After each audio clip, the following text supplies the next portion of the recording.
Kakovom budućnost kampinga izazovi iz globalne perspektive.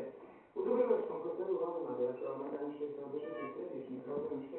kongresa hrvatskog kampinga, koji je počeo jučer poslijepodne s nekoliko prezentacija i rasprava, te sjednicom izvršnog odbora Kamping udruženja Hrvatske. Danas će među ostalim biti riječi o učincima ovogodišnje kamping sezone, te trendovima razvoja smještaja na otvorenom, ekologiji kao faktoru uštede i pomorskom dobru, kao konkurentskoj prednosti hrvatskog kampinga.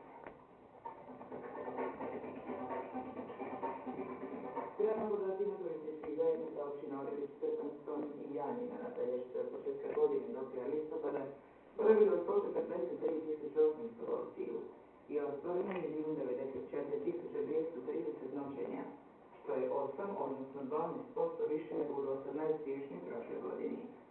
Tako će 2012. godina u analima pelješkog turizma biti započena po rekordnom prometu i po činjenici da je prvi put obilato premašena brojka od 1.000.000 noćenja.